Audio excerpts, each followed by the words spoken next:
بسم اللہ الرحمن الرحیم۔ السلام علیکم ناظرین کرام، اللہ تبارک و تعالیٰ کی قرب کا سب سے بڑا تحفہ نماز، جو کہ ہمارے نبی پاک صلی اللہ علیہ وآلہ وسلم کو تحفے ملا۔ انسان اپنے رب سے سب سے زیادہ قریب سجدے کی حالت میں ہوتا ہے۔ اللہ کبھی اپنے برگزیدہ بندوں کو شرمندہ نہیں ہونے دیتا، ہاں وہ دنیا میں ہوں یا قبر میں۔ آج ہم آپ کے لیے نماز کا ایک ایسا کرشمہ لے کر آئے ہیں جسے سن کر اور دیکھ کر آپ سبحان اللہ کہہ اٹھیں گے، اور جسے دیکھ کر آپ کے دل میں نماز کی محبت اور زیادہ بڑھ جائے گی۔ آخر ایسا کیا واقعہ اور معجزہ پیش آیا، اس کے متعلق ہم آپ کو ویڈیو میں آگے چل کر بتائیں گے۔ اس ویڈیو کو آخر تک لازم دیکھیے گا تاکہ آپ لوگوں کو مکمل واقعہ سمجھ آ سکے اور آپ کے دل میں ایمان کا نور منور ہو سکے۔ نئے آنے والے دوستوں سے گزارش کہ چینل کو سبسکرائب کر دیں اور بیل آئیکن بھی دبا دیں تاکہ تمام ویڈیوز کے نوٹیفیکیشن آپ کو بر وقت ملتا رہے۔ ناظرین کرام، ہماری یہ زندگی فنا ہو جانے والی ہے، بلکہ یہ دنیا ہی فانی ہے۔ ایک نہ ایک دن اس کا خاتمہ ہو جانا ہے، اور پھر جس دن ہماری زندگی کا اختتام ہو گیا، اس کے بعد ہمارا فیصلہ ہمارے اعمال کی بنا پر کیا جائے گا، یعنی ہمیں جنت ملے گی یا پھر دوزخ میں پھینک دیا جائے گا۔ دوستو، اللہ تبارک و تعالی نے ہمیں زندگی بنا مقصد نہیں دی، زندگی کا بہت بڑا مقصد ہے۔ اگر ہم نے وہ مقصد پورا نہ کیا تو قیامت والے دن ہمیں اس کا حساب دینا ہوگا، اور ہمیں اس کے بدلے میں سزا دی جائے گی۔ دوستو، یہ چھوٹی سی دنیا انتہائی خوبصورت ہے، ہمیں اسے برباد نہیں کرنا، بلکہ ہمیں اللہ تبارک و تعالی کی بندگی کرنی ہے، اللہ تبارک و تعالیٰ کی اطاعت کرنی ہے، اور اللہ تبارک و تعالیٰ کے بتائے ہوئے طریقوں پہ چلنا ہے تاکہ اپنی زندگی کو مزید خوبصورت طریقے سے گزار سکیں۔ دوستوں، آج کچھ مسلمان اس حالت میں آ چکے ہیں کہ انہیں لگتا ہے یہ زندگی ابدی ہے، اور اسی زندگی کے اندر جو کچھ ہو سکتا ہے وہ کر لیں، اس کے بعد کوئی زندگی نہیں، کیونکہ ان کے اعمال ایسے ہیں کہ وہ اللہ تعالیٰ کی نافرمانیاں کرتے ہیں، وہ اپنی مرضی سے زندگی گزارتے ہیں، اور وہ لوگ اپنی آخرت کے انجام سے بے خبر ہیں۔ آج ہم آپ کے لیے اسی طرح کا ایک معجزہ لے کر آئے ہیں جو کہ سعودی عرب کے اندر پیش آیا، اور یہ واقعہ چند سال قبل ہی پیش آیا۔ دوستوں، واقعہ کچھ یوں ہے کہ سعودی عرب میں قبرستان کے اندر قبروں کو ادھر سے ادھر کرنے کا سلسلہ جاری تھا، جو کہ عموماً سعودی عرب میں ہوتا رہتا ہے۔ اسی دوران ایک قبر سے خوشبو آنے لگی، اور اس قبر میں لاش ابھی تک کفن کے اندر صحیح سلامت موجود تھی۔ سب لوگ یہ دیکھ کر حیران رہ گئے کہ یہ کیسے ممکن ہے۔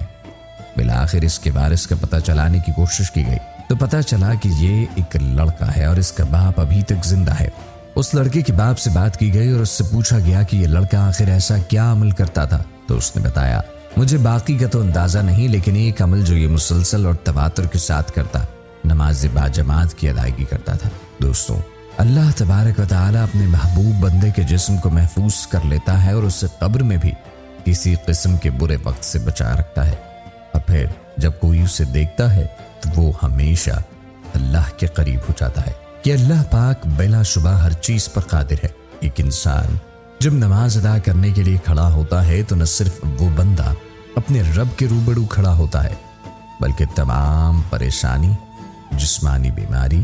یہاں تک کہ روحانی بیماری، ان ساری چیزوں سے محفوظ ہو جاتا ہے۔ دوستو، نماز سب سے زیادہ خوبصورت عبادت ہے جس کو دیکھ کر غیر مسلم بھی خوش ہوتے ہیں اور متاثر ہوتے ہیں۔ نماز مومن کی معراج ہے، یہ ایک ایسی نعمت ہے جو ہمارے آقا حضرت محمد مصطفیٰ صلی اللہ علیہ وآلہ وسلم کو معراج کے وقت تحفے میں دی گئی، یعنی یہ آسمانی تحفہ ہے، اور جیسا کہ آپ سب جانتے ہیں کہ نماز کی ادائیگی آپ کو ہر حال میں کرنا پڑے گی، یہ کسی صورت معاف نہیں۔ اگر آپ کو اس چیز کا اندازہ لگانا ہے کہ آپ کی نماز قبول ہو رہی ہے یا نہیں، تو اس کا ایک بہت ہی آسان طریقہ ہے، آپ ایک نماز کی ادائیگی کیجیے۔ اگر آپ کا دوسری نماز کے لیے دل کرے تو سمجھ لیجیے کہ آپ کی نماز قبول ہونے لگی ہے۔ کہنے کا مطلب ہے کہ 5 وقت کی نماز ادا کیجیے۔ جب آپ فجر کی نماز پڑھیں گے تو اس کے بعد جب ظہر کا وقت آئے وہ آپ کا خود بخود دل کرنے لگے کہ میں ظہر کی نماز ادا کروں۔ آپ کو سکون نہیں ملے گا جب تک کہ آپ نماز ادا نہ کر لیں، تو یقیناً سمجھ لیجئے گا کہ آپ کی فجر کی نماز قبول ہو چکی ہے۔ مرضی اللہ پاک کی ہے کہ وہ آپ کے خلوص کو دیکھتے ہوئے کس نماز کو قبول کرتا ہے۔ دوستوں، اللہ اور اس کے رسول علیہ الصلاۃ والسلام پر ایمان لانے کے بعد سب سے پہلا اور اہم فریضہ نماز ہے، جو اللہ تبارک و تعالیٰ کی طرف سے ہر مسلمان پر عائد کیا گیا، خواہ مرد ہو یا عورت، غریب ہو یا مالدار، صحت مند ہو یا بیمار، طاقتور ہو یا کمزور، بوڑھا ہو یا نوجوان، مسافر ہو یا مقیم، بادشاہ ہو یا غلام، حالت امن ہو یا حالت خوف، خوشی ہو یا غم، گرمی ہو یا سردی، حتیٰ کہ جہاد و قتال کے عین موقع پر میدان جنگ میں بھی یہ فرض معاف نہیں ہوتا۔ قرآن و حدیث میں اس اہم اور بنیادی فریضے کو کثرت سے بیان کیا گیا ہے، مگر بڑے افسوس اور فکر کی بات ہے کہ نماز سے متعلق متعدد کوتاہیاں ہمارے اندر موجود ہیں، جنہیں دور کرنے کی ہر ممکن کوشش کرنی چاہیے۔ دوستوں، بعض لوگ جو نماز نہیں پڑھتے سمجھانے پر کہتے ہیں کہ جمعہ سے یا رمضان سے یا سال کی ابتدا سے نماز کا اہتمام کریں گے، حالانکہ کسی کو معلوم نہیں کہ کس وقت اس جہان فانی کو الوداع کہنا پڑے۔ اگر ایسے وقت میں ملک الموت ہماری روح نکالنے آیا کہ ہمارا رب ہم سے نمازوں کا اہتمام نہ کرنے کی وجہ سے ناراض ہے، تو پھر ہمارے لیے انتہائی خسارہ اور نقصان ہے، اور موت کب آ جائے سوائے اللہ کی کوئی نہیں جانتا۔ اللہ تبارک و تعالیٰ ارشاد فرماتا ہے، کوئی بھی نہیں جانتا کہ کل کیا کچھ کرے گا، نہ کسی کو یہ معلوم کہ کس زمین میں مرے گا۔ اسی طرح اللہ تبارک و تعالیٰ سورۃ الاعراف میں فرماتے ہیں، اور ہر گروہ کے لیے ایک میعاد معین ہے،